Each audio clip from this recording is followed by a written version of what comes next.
मेरे प्यारे विद्यार्थियों, नमस्कार। स्वागत है आप सभी का जस के एक्सेलेंस ट्यूटोरियल में। तो आप लोग को जो है फिर से याद दिलवा दे रहे हैं कि आप लोग आज 21 फरवरी है, आप लोग का मैथ का पेपर है। और इस पेपर के में जो है आप लोग को रचना वगैरह जो है की ज़रूरत पड़ेगी। तो इसमें जो है आप लोग रबड़ कटर, प्रकार और स्केल, इंचिन जो है ज़रूर लेके जाइएगा। और प्रवेश पत्र कभी मत भूलिएगा। और प्लस में जो है एक आधार कार्ड, अपना कोई भी आईडी प्रूफ ज़रूर लेके जाइएगा। और इसके साथ दोस्तों आप लोगों से बता दें कि नकल वगैरह के बारे में मत सोचिएगा। जितना आपको ज्ञान है पेपर पे जो है ज़रूर लिख के आइएगा, ठीक है। बहुविकल्पीय प्रश्नों को भी जो है एक भी छोड़िएगा मत, कुछ ना कुछ ज़रूर भर दीजिएगा। अधिकांशतः 1 से 10 तक विकल्प ए बी सही हो रहे हैं और 10 से जो है 20 तक विकल्प जो है सी डी सही हो रहे हैं। तो ए बी करके जो है 10 तक, 1 से 10 तक कर दीजिएगा। और जो है सी डी करके जो है 1 से 20, 10 से 20 तक कर दीजिएगा, ठीक है। बहुविकल्पीय प्रश्नों को मत छोड़िएगा, कोई भी क्वेश्चन मत छोड़िएगा, कुछ ना कुछ जरूर लिख के आइएगा। बहुत कुछ नहीं लिख सकते हैं तो आप लोग जो पेपर दिया है, जो क्वेश्चन दिया है उसमें क्या क्या दिया है ये भी उतार सकते हैं आप लोग। प्रश्नानुसार कुछ सूत्र वगैरह भी लिख सकते हैं। हम जानते हैं कि जो है सूत्र वगैरह लिख के जरूर आइएगा। जरूर जो है 6 नंबर का है तो 3 नंबर उस पर जरूर मिलेगा। ये सब काम जरूर कर लीजिएगा अगर कुछ भी तैयार नहीं है तो। और सूत्र वगैरह जो है फटाफट देख लीजिए। सूत्रों का मोस्ट इम्पॉर्टेंट जो भी सूत्र है उसको जो है रिवीजन करवा दे रहे हैं। इन सूत्रों का कैसे यूज करेंगे ये भी देख लीजिए। और सूत्र जो है याद रहेगा तो संभवतः सभी सवाल हल कर पाएंगे। और फुल कॉन्फिडेंस के साथ चाहिए कि हमको सब कुछ आ रहा है। थोड़ा सा भी जो झिझक मत कीजिए, थोड़ा सा भी डरिए मत आप लोग परीक्षा से, ठीक है। तो चलिए हम लोग सूत्रों का फटाफट रिवीजन कर लेते हैं। सबसे पहले हम लोग जो है 11 चैप्टर सांख्यिकी का जो है मोस्ट इम्पॉर्टेंट सूत्र देखते हैं। देखिए, जब आंकड़े वर्गीकृत न हो तो समांतर माध्य निकालने का सूत्र। जब आंकड़े वर्गीकृत न हो यानी कि केवल ऐसे ही आंकड़े दिए गए हों, x1 करके x2 माने 1 2 3 4 5 कोई भी नंबर करके दिया गया हो तो सबको जोड़ लेते हैं। और जितना ये x3 रहेगा माने जितना ये नंबर रहेगा उतना नंबर से नीचे भाग दे देते हैं। तो ये साधारण जो है समांतर माध्य निकल जाता है। मैंने कहने का मतलब ये है कि कुछ आंकड़े दिए गए हैं, जैसे कि मान लीजिए आप दुकान चला रहे हैं तो किसी दिन 5 रुपये कमाए, किसी दिन 2 रुपये कमाए, किसी दिन 7 रुपये कमाए। कहा जाएगा कि एक दिन में आप कितना कमा रहे हैं तो इन सबको जोड़ के 3 से 3 को आंकड़ा है 1 2 3 तो 3 से भाग दे देना है। तो ये आपका जो है समांतर माध्य निकल जाएगा जब आंकड़े वर्गीकृत नहीं है, साधारण है। तो जैसे कि 7 2 9 5 14, 7 2 9 5 14 तो 14 बटे क्या हो जाएगा 3। ये आपका जो है समांतर माध्य हो गया, ठीक है। अब जब आंकड़े वर्गीकृत हो तो समांतर माध्य कैसे निकालेंगे, तो इसके देखिए, जब आंकड़े वर्गीकृत हो, वर्गीकृत का मतलब ऐसे वर्ग अंतराल दिया गया हो, जैसे 0 से 10, 10 से 20 वर्ग अंतराल दिया गया हो तो इसको वर्गीकृत आंकड़े कहते हैं, ठीक है। 20 से 30, 30 से 40 कुछ बारंबारता यहाँ पे दिया गया रहेगा, 2 4 6 8 10 है। तो इसको जो है कैसे निकालते हैं, 2 4 6 8, जैसे कि मान लीजिए कि 0 से 10, 10 से 20, अब 20 से जो है 30 आपका जो है ये जो है दिया हुआ है, ठीक है। बारंबारता दे दिया है 2, इसका मान लीजिए 4 दे दिया है, इसका मान लीजिए 6 दे दिया है, ठीक है, इसका बारंबारता। तो इसको कैसे निकालते हैं, तो इसको एफ आई कहते हैं। अब इसका यक्स आई निकालने के लिए क्या जो है मंत्र है, सूत्र है, तो 10 0 जोड़ेंगे तो 10 0 कितना होगा 10, 10 का आधा कर देंगे तो 5 हो जाएगा, यक्स आई निकल जाएगा।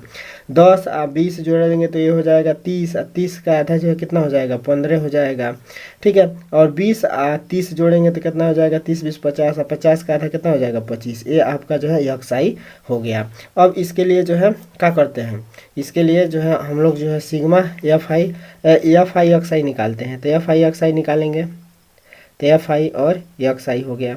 एफ आई का मतलब 5 दूना 10 हो जाएगा, जो गुणा कर देते हैं क्या 15 4 है, इसका बराबरता कितना है 4, तो 15 चौका 60 हो जाएगा, ठीक है। और फिर 25 अच्छो 50 31 हो जाएगा, ठीक है। 15 चौका 60, 25 छक्के अरे 25 छक्के जोड़ना नहीं ना है, 25 छक्के 25 पचे 125, 25 छक्के 150, 25 छक्के कितना हो जाएगा 150, तो ये आपका हो गया 150। ठीक है, अब इसको सिग्मा एफ आई एक्स आई जोड़ देना है, सिग्मा एफ आई एक्स आई जोड़ लेना है। ठीक है, तो सिग्मा एफ आई एक्स आई जोड़ लीजिए, तो इसको जोड़ेंगे, मैंने इसको कहते हैं सिग्मा एफ आई एक्स आई, तो इसको जोड़ देते हैं, तो 0 0 0 0 हो जाएगा, 6 5 11 1 12 का 2 हो जाएगा, एक एक 2 हो जाएगा, तो ये सब मिला के 220 हो जाएगा। ठीक है, अरे 60 10 70 7 5 12 120 100 220 हो जाएगा। ठीक है, और इसको भी जोड़ लेते हैं सिग्मा एफ आई को, तो इसको जो है सिग्मा एफ आई कहते हैं, इसको जोड़ेंगे तो 6 4 10 2 12, ये हो जाएगा आपका 12।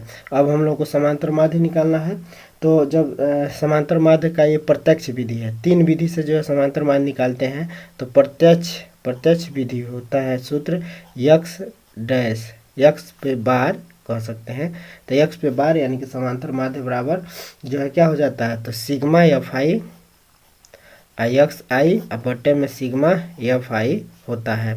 अब जैसे देखिए सिग्मा एफ आई एक्स आई का मतलब हो गया 220, अब बटे में सिग्मा एफ आई का मतलब हो गया कितना 12।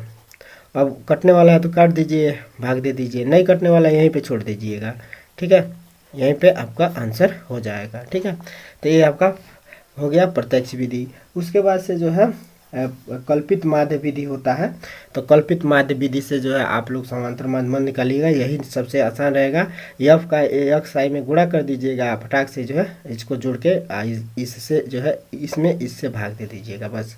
ठीक है, और इसके अलावा जो है आपका जो है प्रत्यक्ष विधि के अलावा कल्पित माध्य विधि है, तो कल्पित माध्य विधि भी जो है देख लीजिए, कहीं विकल्पियों में आता है कि कल्पित माध्य का सूत्र है, तो कल्पित माध्य का जो है सूत्र जो है क्या हो जाता है, कल्पित माध्य का सूत्र होता है आपका कल्पित माध्य से समांतर माध्य निकालने के लिए जो है sigma A plus sigma F D upon में जो है क्या हो जाता है, sigma F D upon sigma N हो जाता है।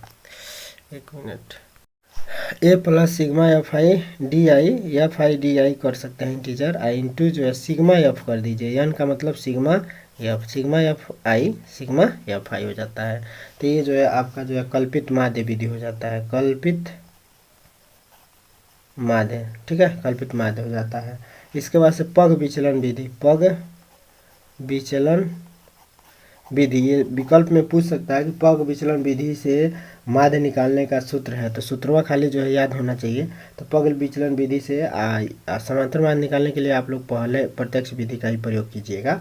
ठीक है, तो अब इसमें जो है पग विचलन विधि में जो है समांतर माध्य बराबर क्या हो जाता है, तो ये हो जाता है A plus sigma F I U I, sigma F I U I बटे में सिग्मा एफ आई ब्रैकेट बंद आई इंटू एच हो जाता है। ठीक है, ये मोस्ट इम्पॉर्टेंट सूत्र है। ठीक है, इसके अलावा अब क्या आ जाएगा, इसके अलावा बहुलक ज्ञात करना पूछ देगा, बहुलक तो बहुलक का जो है सूत्र तो बहुलक का जो है आपका सूत्र क्या होता है ये देखिए, तो बहुलक निकालने का सूत्र आपका जो है हो जाता है L plus F one minus F I minus F one है वन आई नहीं है, एफ वन माइनस में एफ जीरो अब बटे में 2f1 माइनस में एफ जीरो माइनस में एफ टू हो जाता है, अब ब्रैकेट बंद हो जाता है, और उसके बाद से जो है क्या हो जाता है एच हो जाता है। ठीक है, तो बहुलक निकालना 100% सीख लीजिएगा, ये सूत्र होता है, इसको याद कर लीजिएगा, एगो बहुलक निकालना जरूर आता है। इसके बाद से एक माध्यक या माध्यिका का जो है सूत्र याद कर लीजिएगा, इसको जो है ज़रूर पूछता है माध्यिका निकालने के लिए। कैसे निकाला जाता है इसका वीडियो जो है सब बना हुआ है। ठीक है, कल ही परसों का बताए भी हैं, ठीक है। तो यल प्लस में जो है इसका सूत्र होता है n/2 माइनस में CF संचयी बराबरता होता है। अब बट्टे में जो है क्या हो जाता है F हो जाता है इंटू जो है क्या हो जाता है H हो जाता है। ठीक है, तो ये हो गया आपका माध्यिका का सूत्र। बस इतना सूत्र याद रखिए, आपका जो है सभी सवाल हल हो जाएगा। ठीक है, आगे देखिए दोस्तों, इसमें जो है पहला जो सांख्यिकी आपका 14 नंबर पे है NCERT के बुक में, और ये पृष्ठीय क्षेत्रफल और आयतन आपका 13 नंबर पे है, माने अध्याय 13 है। ठीक है, NCERT के बुक में। ठीक है, और हम जो है सांख्यिकी को 11 नंबर बताए हैं, वो गाइड वगैरह में उसका जो है 11 नंबर पे आ रहा है काट छाट के। ठीक है, तो पृष्ठीय क्षेत्रफल और आयतन से संबंधित जो भी सूत्र है उसको देख लीजिए, 13वां चैप्टर है। अब इसमें देखिए शंकु के जो है छिन्नक पूछता है, शंकु के छिन्नक। छिन्नक कैसे होता है, तो ऐसे होता है। ठीक है, छिन्नक कैसे होता है, ऐसे होता है। छिन्नक में आपके दो त्रिज्या हो जाएंगे। ठीक है, ये स्मॉल त्रिज्या और ये बड़ा त्रिज्या होता है। ठीक है, ये आपका कैपिटल R, चाहे इसको R1 कह सकते हैं, R1 या R2 कहिए इसको, R2, और इसको जो है R1 कह सकते हैं। ठीक है, जो जैसे नंबरिंग करेंगे, या इसको भी R2 इसको R1 कह सकते हैं। ठीक है, और ये जो है आपका छिन्नक का तिरछी लंबाई होता है, ये छिन्नक का तिरछी लंबाई और ये ऊंचाई होता है। इसको क्या कहते हैं, तो छिन्नक कहते हैं, इसको याद रखिएगा।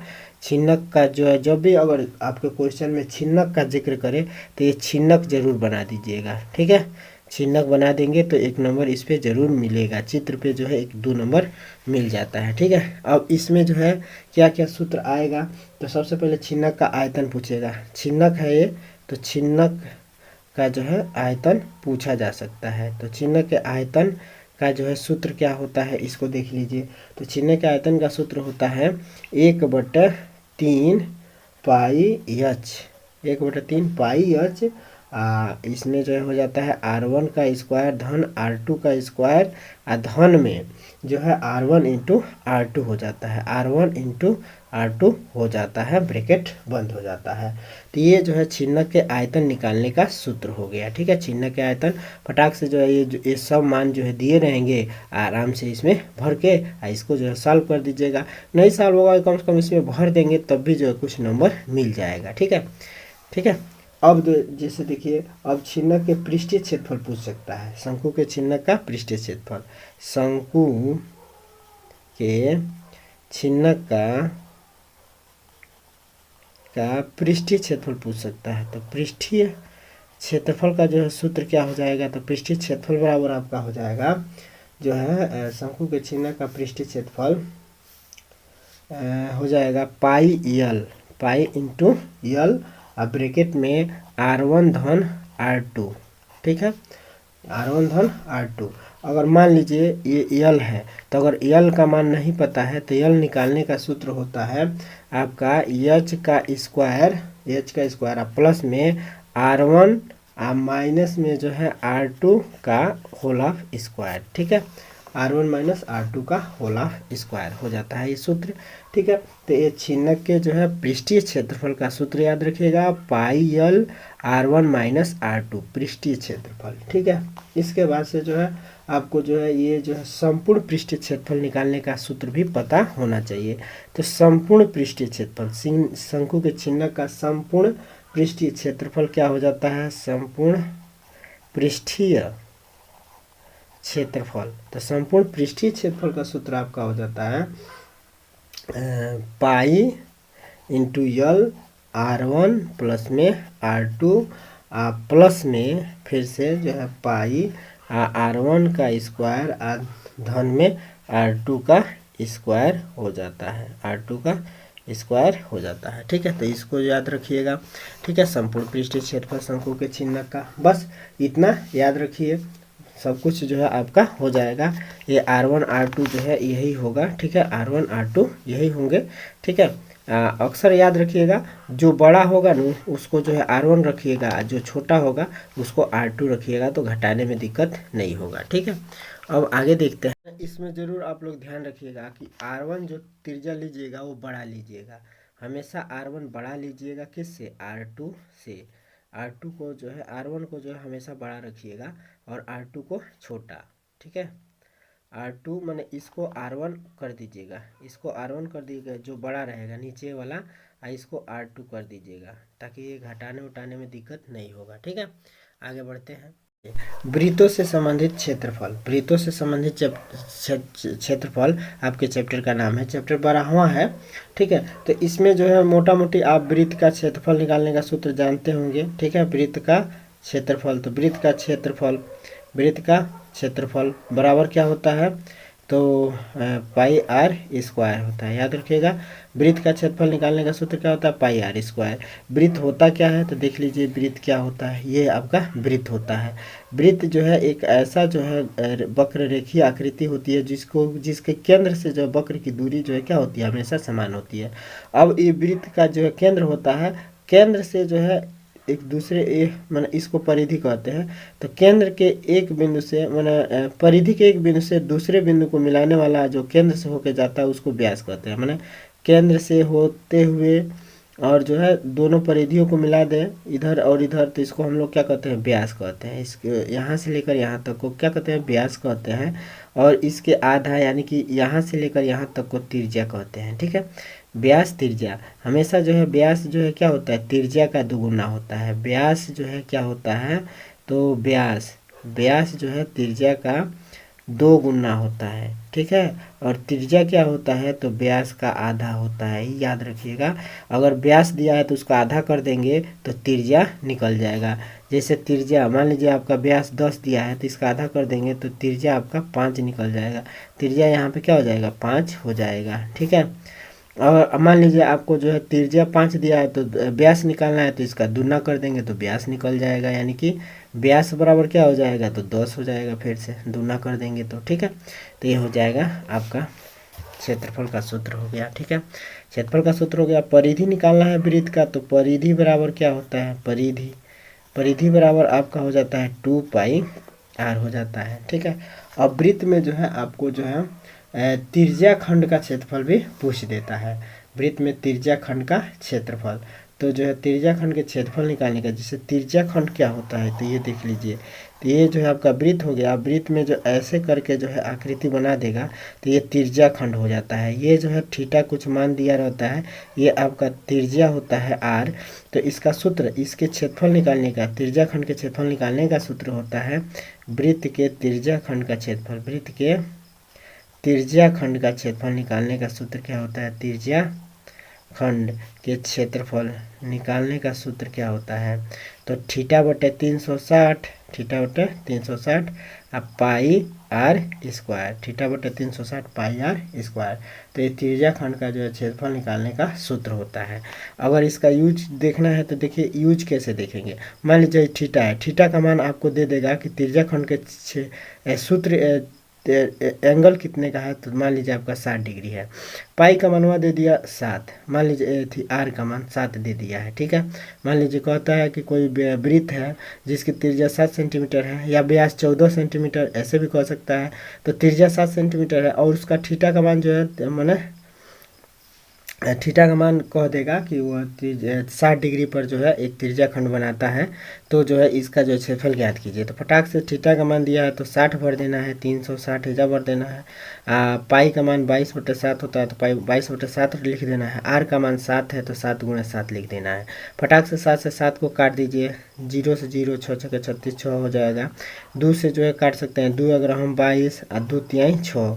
ठीक है, अब इसको क्या लिख सकते हैं, तो 11 × 7 अब बट्टे में क्या हो जाएगा 3, यही आपका आंसर हो जाएगा। मन करेगा तो 11 × 7 = 77 अब बट्टे 3 लिख दीजिएगा, मन करेगा तो इसमें भाग दे दीजिएगा। देखिए ये याद रखिए कि क्षेत्रफल है नु, तो क्षेत्रफल हमेशा जो है जो भी मात्रक होगा उसका जो है वर्ग में आएगा, तो वर्ग जरूर लिखिएगा। ठीक है, जैसे सेंटीमीटर में अगर त्रिज्या सेंटीमीटर में दिया होता तो सेंटीमीटर स्क्वायर क्षेत्रफल लिखेंगे, आयतन रहेगा तो सेंटीमीटर क्यूब लिखेंगे। ठीक है, ये याद रखिएगा।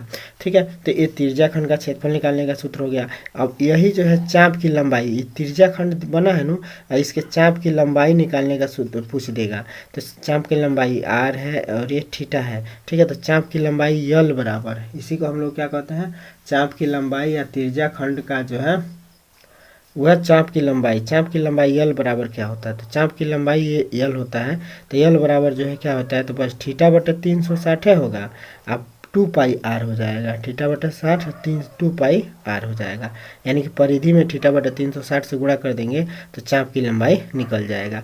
प्रयोग वही रहेगा, जो भी थीटा का मान है और आर का मान है इसमें भर देंगे और सूत्र को सॉल्व कर देंगे। ठीक है, तो ये जो है आप लोग को चाप की लंबाई और त्रिज्या खंड का जो है क्षेत्रफल निकालना आना चाहिए। ठीक है, इसमें एक वृत्तखंड का, लघु वृत्तखंड और दीर्घ वृत्तखंड का भी क्षेत्रफल पूछ देता है। ठीक है, लघु वृत्तखंड और दीर्घ वृत्तखंड का क्षेत्रफल पूछ देता है। तो इसके लिए जो है क्या सूत्र होता है, लघु वृत्तखंड का क्षेत्रफल निकालने का, दीर्घ वृत्तखंड का जो है क्षेत्रफल निकालने का क्या सूत्र होता है, इसको देखिए। इसमें जो है ये जो मान लीजिए आपका ये त्रिज्या खंड है। ठीक है, अब इसमें जो है एक वृत्तखंड बनता है ये वाला, तो इसका क्षेत्रफल निकालने का क्या सूत्र होता है, तो त्रिज्या खंड का क्षेत्रफल मान लीजिए आई ओ है, आई बी है, आई सी है, आई डी है। ठीक है, तो ए डी सी वाले हिस्से का क्षेत्रफल निकालना हो, ए सी डी वाले हिस्से का क्षेत्रफल, तो ए सी डी का क्षेत्रफल अगर निकालना है, इसका क्षेत्रफल, इसको लघु त्रिज्या खंड कहते हैं,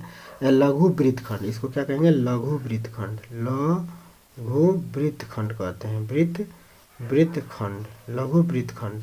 तो लघु वृत्तखंड का जो है क्षेत्रफल निकालने का सूत्र क्या होगा, तो लघु वृत्तखंड का क्षेत्रफल निकालने का सूत्र त्रिज्या खंड का क्षेत्रफल, त्रिज्या खंड का क्षेत्रफल, त्रिज्या खंड का क्षेत्रफल और माइनस में इस त्रिभुज का क्षेत्रफल, माइनस में त्रिभुज ए ओ सी का क्षेत्रफल, ए ओ सी का क्षेत्रफल घटा देंगे तो ये लघु त्रिज्या खंड का क्षेत्रफल निकल जाएगा। अब देखिए त्रिज्या खंड का क्षेत्रफल का सूत्र क्या होता है, तो थीटा बटे 360 पाई आर स्क्वायर में से जो त्रिभुज का क्षेत्रफल निकालने का सूत्र यहाँ पे लगाइएगा 1/2 आर स्क्वायर साइन थीटा। ठीक है, तो यहाँ पे जो है सूत्र जैसे जो भी इसका मान दिया रहेगा 60 डिग्री, तो यहाँ पे साइन 60 भर देंगे, साइन 60 अंश का मान भर देंगे, आर का मान दिया रहेगा 7 या कुछ भी दिया रहेगा तो यहाँ आर का मान भर देंगे, 1/2 कर देंगे, इसको हल कर देंगे, इसको हल कर देंगे। ठीक है, तो ये लघु वृत्तखंड का क्षेत्रफल निकल जाएगा। अब दीर्घ वृत्तखंड का मतलब ये वाला पूरा हिस्सा का जो है क्षेत्रफल, ये वाला जो इसके अलावा बच रहा है पूरे हिस्से का क्षेत्रफल, तो बस क्या कर देंगे, वृत्त के क्षेत्रफल में से इस लघु वृत्तखंड का क्षेत्रफल घटा देंगे। ठीक है, वृत्त का क्षेत्रफल पाई आर स्क्वायर में से ये वाला जो है घटा देंगे, ये वाला घटा देंगे, कौन सी, थीटा बटे 360 पाई आर स्क्वायर माइनस में 1/2 आर स्क्वायर साइन थीटा, ये घटा देंगे। ठीक है, यहाँ पे 1/2 आर स्क्वायर, 1/2 आधार गुणा ऊंचाई वाला सूत्र भी यूज कर सकते हैं। कब, जब आधार और ऊंचाई पता हो, इसमें आधार और ऊंचाई नहीं पता है। ठीक है, जब समकोण त्रिभुज दिया रहेगा तब। ठीक है, तो यही सूत्र याद रखिएगा। ठीक है, तो लघु वृत्तखंड का दीर्घ वृत्तखंड हो गया, ये क्या हो गया, दीर्घ वृत्तखंड का क्षेत्रफल हो गया। ठीक है, इतना सूत्र याद कर लीजिएगा। ठीक है, उसके बाद से आगे देखते हैं। अब इसमें होता है उन्नयन कोण और अवनमन कोण। उन्नयन कोण किसको कहते हैं, जब नीचे से किसी वस्तु को ऊपर देखते हैं, मान लीजिए जब वस्तु है और नीचे से है, जब मान लीजिए आँख है, यहाँ से देख रहे हैं, तो इस समय जो है क्या बनेगा, उन्नयन कोण बनेगा, उन्नयन कोण बनेगा। ठीक है, ये उन्नयन कोण हो गया।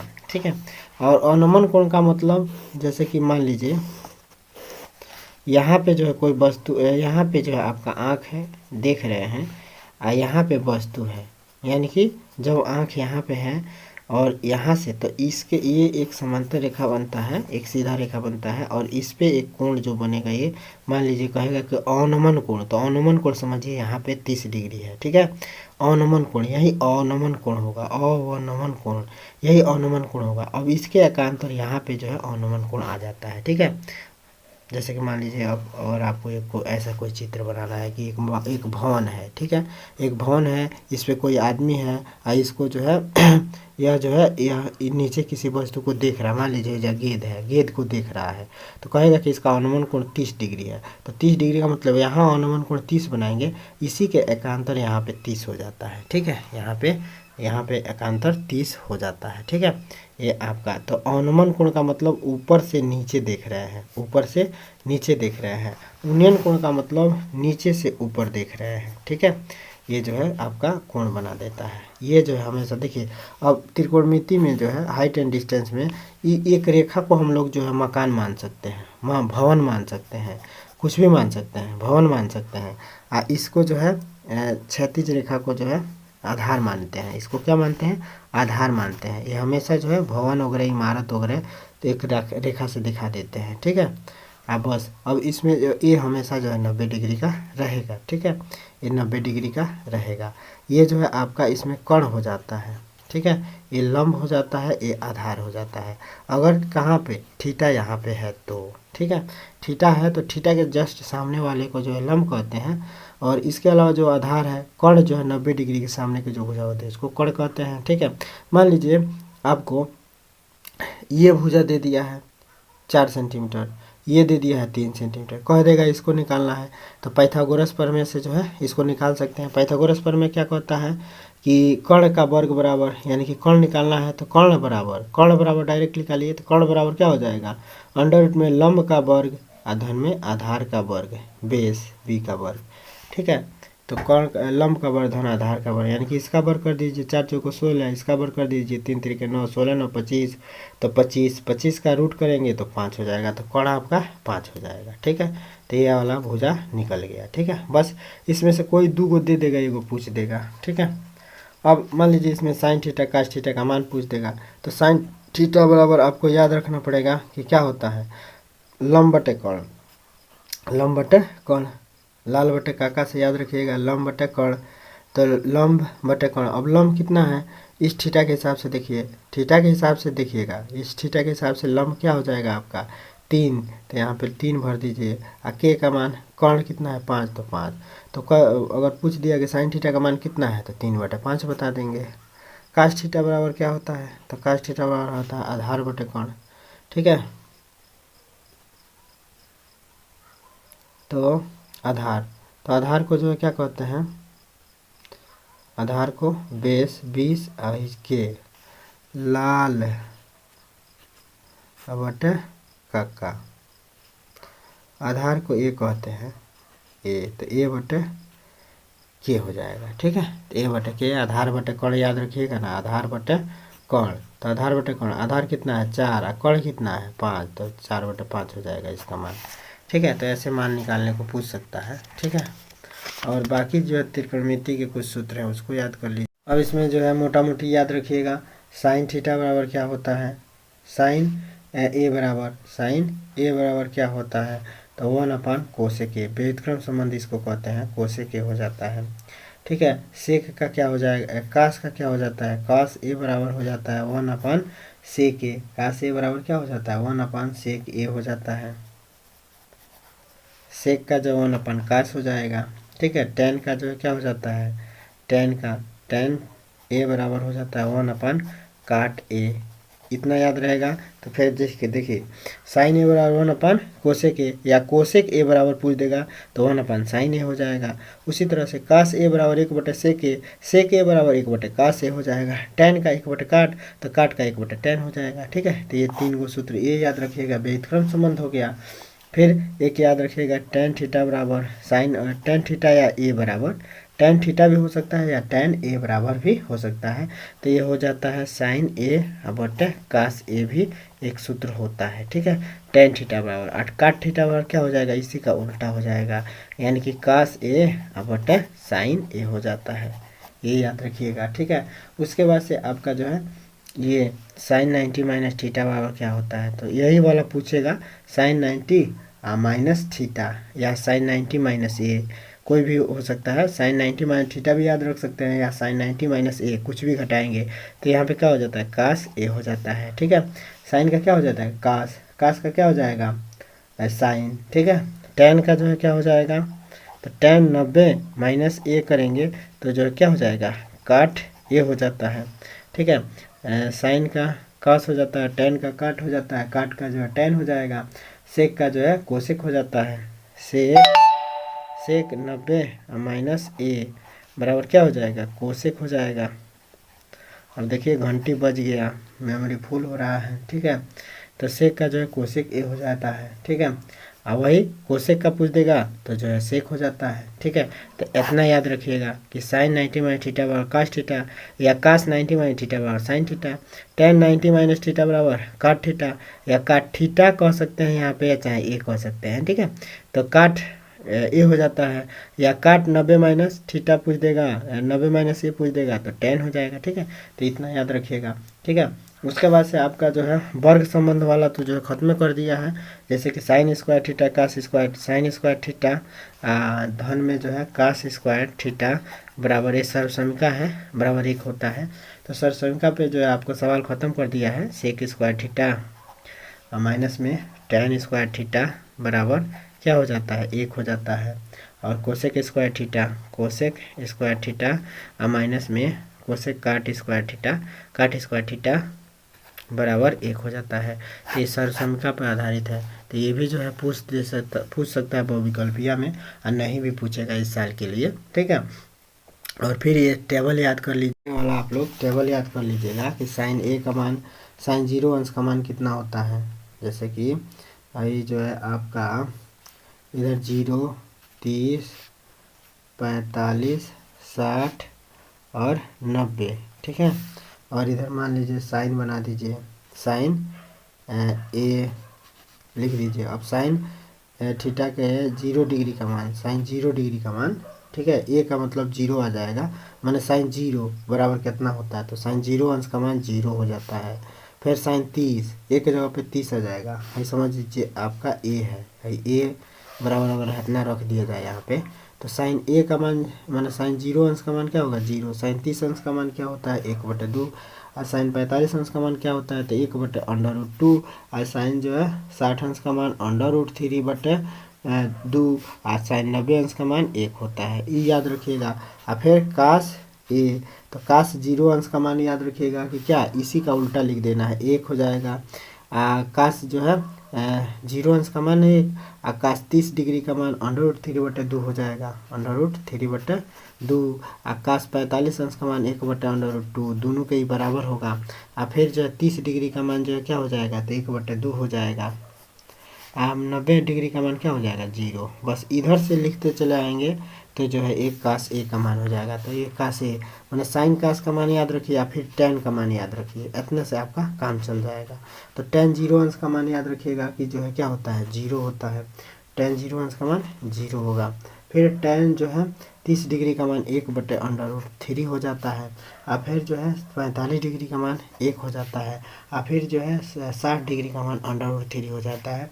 और जो है 90 डिग्री का मान अपरिभाषित है, ये 90 डिग्री का मान अपरिभाषित है। तो इतना याद रखेंगे तो आपका जो है पूरा त्रिकोणमिति का काम चल जाएगा। इसको जो है अच्छे से रट लीजिए कि साइन 0 अंश का मान 0, 90 अंश का मान 1 होता है, और साइन 30 डिग्री का मान 1/2, 45 का मान 1/√2, भाई 1/2 तो 1/√2। और फिर √2 यहाँ पे है तो यहीं पे √3/2 हो जाता है, और यहाँ पे जो क्या हो जाता है 1 हो जाता है। ठीक है, याद रखिएगा साइन 0 अंश का मान 1 और साइन 90 अंश का मान, साइन 0 अंश का मान 0 और साइन 90 अंश का मान 1 होता है। ये बहुविकल्पीय में भी पूछ सकता है। ठीक है, तो ये इतना बस याद कर लेंगे, त्रिकोणमिति आपका सभी सवाल हल हो जाएंगे। ठीक है, आगे बढ़ते हैं, निर्देशांक ज्यामिति में देख लेते हैं। तो निर्देशांक ज्यामिति में मोटा मोटी दो बिंदुओं के बीच की दूरी निकालना सीख लीजिएगा। मान लीजिए दो बिंदु ए और बी दिया हुआ है, इसके कुछ निर्देशांक भी दिए रहेंगे। तो इन दोनों के बीच की दूरी निकालने का सूत्र क्या होता है, इसको कहते हैं डी बराबर। तो डी बराबर क्या होता है, तो अंडर रूट में x1 माइनस x2 का होल ऑफ स्क्वायर हो जाता है, धन में y1 माइनस y2 का होल ऑफ स्क्वायर हो जाता है, पूरा रूट में रहेगा। ठीक है, सपोज दैट मान लीजिए 1 2 है इसका निर्देशांक, इसका मान 3 4 है, मान लीजिए आपका निर्देशांक दे दिया, ये x1 है, ये y1 है, इसको x2 मानिएगा, इसको y2 मान लीजिएगा। ठीक है, ये पहला बिंदु है तो x1 y1 हो जाएगा, और ये दूसरा बिंदु है तो x2 y2 हो जाएगा। दोनों के बीच की दूरी निकालना है, सूत्र में रख देना है फटाक से। x1 का मान कितना है 1, माइनस में जो है कर देना है x2 का मान कितना है 3 3, इसका वर्ग कर देना है। धन में मान लीजिए कि जो है अब यहाँ पे है y1, तो y1 का मान कितना है 2, तो 2 भर दीजिए है। और फिर y2 का मान कितना है 4, तो 4 भर दीजिए, वर्ग कर दीजिए। ठीक है, ये एग्जाम्पल है। ठीक है, अब मान लीजिए एक में से 3 घटाएंगे तो 2 2 का वर्ग कर दीजिए। धन में 3 में 2 में से जो है 4 घटाएंगे तो माइनस में 2 इसका वर्ग कर दीजिए। ठीक है, यो माइनस में होगा। ठीक है, तो अंडर रूट में है, वर्ग करेंगे तो 2 का वर्ग करेंगे 2 दूना 4, और 2 का वर्ग करेंगे 2 दूना 4, कितना हो जाएगा 4 4 8, तो अंडर रूट में 8 हो जाएगा। आंसर लिख दीजिएगा। दो बिंदु के बीच की दूरी ज़्यादा नहीं जानते हैं तो बस इतना लिख दीजिएगा, और ज़्यादा जानते हैं तो 2 गुणे 2 गुणे 2, 2 दूना 4 दूना 8, अब 2 का जोड़ा लगा 2 बाहर, अंडर रूट में 2 हो जाएगा। ये भी आपका आंसर हो जाएगा। ठीक है, तो इतना दो बिंदु के बीच की दूरी निकालना सीख गए। ठीक है, अब जैसे कि मूल बिंदु से दूरी, मूल बिंदु से दूरी का सूत्र याद कर लीजिए।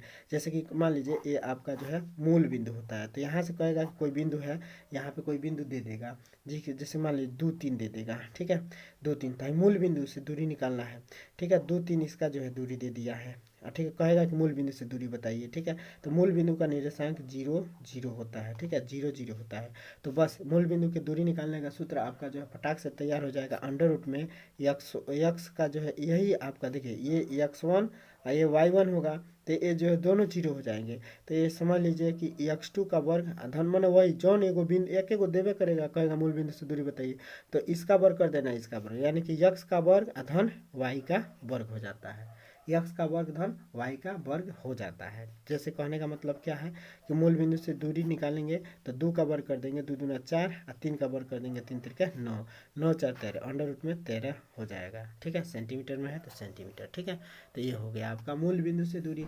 फिर आगे देखते हैं अनुपात में विभाजन वाला। जैसे कहेगा कि उस बिंदु P का जो है निर्देशांक ज्ञात कीजिए जो दिए गए बिंदु A और B को जो है दिए गए बिंदु A और B को जो है m1 m2 अनुपात में विभाजित करता है। मान लीजिए m1 अनुपात और m2 अनुपात में विभाजित करता है। इसका निर्देशांक मान लीजिए x1 दिया हुआ है, y1 दिया हुआ है। इसका निर्देशांक मान लीजिए x2 दिया हुआ है, y2 दिया हुआ है। ठीक है, तो जो है कहेगा कि इस P बिंदुआ का निर्देशांक को ज्ञात कीजिए। P बिंदुआ का मान लेते हैं इसका निर्देशांक xy है, मान लेंगे इसका निर्देशांक xy है। ठीक है, तो x ज्ञात करने के लिए हम लोग क्या करते हैं, x इसका जो है इस P बिंदु के निर्देशांक x ज्ञात करने के लिए क्या करेंगे, तो m1 इंटू x2 धन में m2 इंटू x1 कर देते हैं। अब बट्टे में जो है क्या करते हैं, m1 धन m2 कर देते हैं। ठीक है, और फिर y ज्ञात करना है इसका y, तो फिर जो है क्या करते हैं m1 इंटू y2 कर देते हैं, अधन में m2 y1 कर देते हैं। अब बट्टे में m1 धन m2 कर देते हैं। ठीक है, मान लीजिए आपका यहाँ पे एक निर्देशांक है 2 दिया है, यहाँ पे 3 दिया है, यहाँ पे 4 दिया है, और मान लीजिए m1 का मान जो है आपका 1 दे दिया है, इसका 2 दे दिया है। ठीक है, फटाक से इसमें मान भर दीजिए। ठीक है, तो ये देखिए अब भाई x1 का मान हो गया, तो x1 का मान यहाँ पे देखिए m1 का मान जो है 1 है। ठीक है, x2 का मान, तो x2 का मान यहाँ पे 3 है, भर दीजिए। अधन में m2 का मान है, m2 का मान कितना है, तो मान लीजिए 2 है, गुणे जो है क्या करना है x1, तो x1 का मान 1 है, तो 1 भर दीजिए। फिर यहाँ पे जो है m1 धन m2 यानी कि 1 धन 2 कर दीजिए। और फिर देखिए 3 गुणे 1 3 होगा, धन में 2 गुणे 1 2 होगा, अब बट्टे में क्या हो जाएगा 2 1 और 2 3 हो जाएगा, तो ये जो है कितना हो जाएगा 3, तो 5/3 हो गया ये। तो x का मान आपका 5/3 हो गया। अब इसमें देखिए इसमें मान भरिए, तो m1 का मान 1 है, y2, तो y2 का मान देखिए यहाँ से भर देंगे, y2 का मान तो 4 है, तो 4 ले लेंगे। अब प्लस में m2 का मान जो है कितना है भाई, इतना भी लिख देंगे, इतना भी सूत्र में कुछ लिख के भर देंगे तो कुछ नंबर मिल जाएगा। ठीक है, तो अब इसमें देखिए m2, तो m2 का मान कितना है 2 है, तो 2 भर दीजिए। अब फिर जो है y1 का मान आपका कितना है 2 है, तो 2 भर दीजिए। ठीक है, तो अब बट्टे में जो है 1 धन 2 कर दीजिए। ठीक है, तो ये हो जाएगा 3 1 धन 2, और फिर ये हो जाएगा 4 धन में 2 2 4, तो ये भी हो जाएगा आपका 8/3, ये हो जाएगा आपका 8/3। तो इस तरह से आप x और y का मान निकाल सकते हैं। या ये बिंदु दे देगा, ये यहाँ पे कभी कभी बिंदु पूछ देगा, m1 m2 पूछ देता है, तो ये x का मान दिया रहेगा, तो यहाँ पे भर दीजिएगा, तुलना करा दीजिएगा। ठीक है, तो ये जो है अनुपात निकल जाएगा। ठीक है, तो ये आपका सूत्र हो गया। अब इसके बाद से जो है कह देगा वो जोड़ने वाले रेखाखंड को कह रहा है मध्य बिंदु का निर्धारण, इसको क्या कहते हैं मध्य बिंदु। जैसे कि ये मध्य में एकदम रहेगा, इससे और इससे समान दूरी पर रहेगा, तो इसको कहते हैं मध्य बिंदु निकालने का सूत्र। मध्य बिंदु ये माने यही बिंदु जो है एकदम मध्य में आ जाए, तो इसका जो है सूत्र कैसे निकालेंगे, P बिंदु एकदम मध्य में आ जाए तो इसका सूत्र क्या होगा, मध्य बिंदु के निर्देशांक का सूत्र क्या हो जाता है, तो इसका हो जाता है रूट में नहीं रहेगा, इसका रहेगा x1 धन x2/2 हो जाता है। और फिर भाई x निकालने के लिए हो गया, y बराबर क्या हो जाता है y1 धन y2 और बट्टे में 2 हो जाता है। ठीक है, तो इसको मध्य बिंदु फटाक से निकाल देते हैं। तो ये मध्य बिंदु निकालने का सूत्र हो गया x1 धन x2 अपन 2 और y1 धन y2 अपन 2 हो जाता है। ठीक है, तो ये मध्य बिंदु निकालने का सूत्र हो गया। ठीक है, और मोस्ट इंपॉर्टेंट ये है कि त्रिभुज के क्षेत्रफल निकालने का सूत्र। तो त्रिभुज के क्षेत्रफल निकालने का सूत्र, त्रिभुज इसमें निर्देशांक ज्यामिति में त्रिभुज का क्षेत्रफल ये पूछ देता है, सारा तीनों निर्देशांक दे देगा और कहेगा कि त्रिभुज का क्षेत्रफल ज्ञात कीजिए। तो इसमें कर देंगे 1/2 ब्रैकेट में x1 y2 माइनस y1, इसमें जो है याद रखिएगा y2 minus y1 y2 minus y3 हो जाता है, y2 माइनस y3 हो जाता है। धन में x2 और फिर y3 माइनस y1 हो जाता है, तो y3 माइनस में y1 याद रखिएगा। धन में x3 तो y3 और फिर से यहाँ पे हो जाएगा y1 धन माइनस में y2 हो जाएगा। इसको ब्रैकेट बंद कर दीजिएगा, या इसको ऐसे भी भाई x1 x2 और x3 हो जाएगा और फिर 23 31 12 ऐसे याद कर लीजिए, 23 31 12 यानी कि y2 minus y3 y3 minus y1 y1 minus y2 हो जाता है। तो ये त्रिभुज के क्षेत्रफल निकालने का सूत्र हो गया। जैसे कि मान लीजिए एक त्रिभुज दे देगा या कहेगा कि त्रिभुज के तीनों बिंदु मान लीजिए A है B है C है। अब इसमें मान लीजिए इसका निर्देशांक दे देगा x1 y1 दे देगा। ठीक है, इसका निर्देशांक x2 y2 दे देगा, फिर इसका निर्देशांक x3 y3 दे देगा। मैंने कहने का मतलब यह है कि यहाँ पे कोई निर्देशांक देगा, यहाँ पे कोई, तो क्रमशः इसको x1 y1 x2 y2 y3 x3 y3 मान लीजिएगा और फट से इसमें मान भर दीजिएगा। तो एक त्रिभुज का क्षेत्रफल निकल जाएगा। इसका जो है सेंटीमीटर में रहेगा तो सेंटीमीटर स्क्वायर कर दीजिएगा, मीटर में रहेगा तो मीटर स्क्वायर कर दीजिएगा। और कोई मात्रक नहीं दिया रहेगा तो बस ऐसे ही लिख दीजिएगा, मात्रक का इकाई वर्ग, इसको लिख दीजिएगा इकाई वर्ग। ठीक है, क्षेत्रफल है तो इकाई वर्ग लिख दीजिएगा। बस इतना सूत्र जो है आप निर्देशांक में याद रखेंगे, काम चल जाएगा। ठीक है, आगे देखते हैं गणित में विविक्तर निकालना सीख लीजिएगा। विविक्तर जिसको जो है जिससे पता चलता है कि मूल का जो है क्या अस्तित्व है। जैसे कि b² माइनस में 4ac, ये विविक्तर का मान b² माइनस में 4ac बराबर मान लीजिए 0 आता है। तो इसको कहेंगे कि जो है मूल जो है क्या है, वास्तविक मूल है। 2 0 आ जाएगा ना, जैसे कि b² माइनस 4 जिसको विविक्तर कहते हैं, विविक्तर b² माइनस 4ac का मान अगर 0 के बराबर आता है तो मूल जो है क्या होंगे, बराबर होंगे। ठीक है, मूल जो है क्या होंगे, बराबर होंगे, वास्तविक होंगे। मूल बराबर होंगे और वास्तविक होंगे। ठीक है, अब देख लीजिए b² माइनस में 4ac अगर निकालते हैं और इसका मान जो है क्या होता है, 0 के बराबर नहीं होता है, बशर्ते कि ये 0 से जो है b² माइनस 4ac 0 से बड़ा आता है। तो 0 से बड़ा आएगा तब भी जो है मूल जो है क्या होंगे, भिन्न भिन्न होंगे। मूल जो है भिन्न भिन्न होंगे लेकिन वास्तविक होंगे। मूल जो है अलग अलग होंगे और वास्तविक होंगे। इसका भी जो वास्तविक मूल होंगे, वास्तविक मूल होंगे। ठीक है, ये याद रखिएगा। और जो है यदि b² माइनस में 4ac 0 से छोटा हो जाता है तो मूल जो है वास्तविक नहीं होगा, कोई हल नहीं होगा, इसका मूल वास्तविक नहीं होंगे। तो वास्तविक मूल नहीं होगा इसका, ये याद रखिएगा। ठीक है, और फिर जो है द्विघात समीकरण बनाने का सूत्र याद रखिएगा। द्विघात समीकरण बनाने का सूत्र क्या होता है, यदि जो है आपको मूल दिया गया हो तो द्विघात समीकरण कैसे बनाते हैं, ये जो है सूत्र आप याद रखिएगा।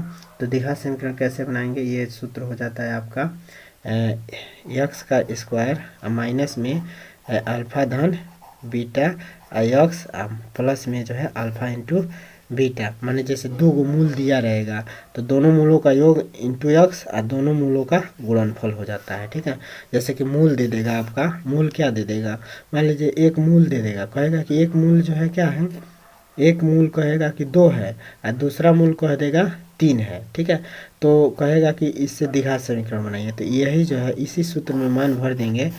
जैसे कि पहला मूल को मानिएगा अल्फा और दूसरा मूल को मानिएगा बीटा, अल्फा धन बीटा, आप धन में अल्फा इंटू बीटा कर दीजिएगा। ठीक है, तो ये हो जाएगा। इससे आप लोग जो है द्विघात समीकरण बना सकते हैं डायरेक्ट। ठीक है, इसके बाद से आप a1/a2 b1/b2 c1/c2 वाला सूत्र याद रखिएगा। इस पर जरूर सवाल पूछता है। A1/A2 बराबर B1/B2 बराबर C1/C2। ठीक है, जब मान लीजिए यहाँ पे बराबर ना हो, जैसे कि ये तीनों मान लीजिए दोनों ये बराबर है इसके, ये बराबर इसके, तो पूछ देता है कि मूल की प्रकृति बताइए। ठीक है, मूलों की प्रकृति क्या होगी।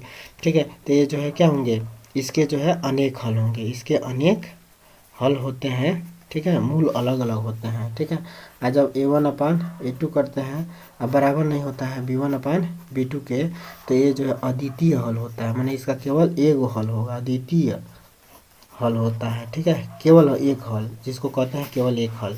ठीक है, और जब भाई A1/A2 करते हैं और B1/B2 करते हैं और ये बराबर नहीं होता है C1/C2 के, तो इसका कोई हल नहीं होता है, कोई हल नहीं होगा। ठीक है, तो ये जो है इतना याद रखिएगा, बाकी और जो है सूत्र मोटा मोटी ये हो गया, तो इसको याद रखिएगा, इस पे सवाल ज़रूर पूछता है।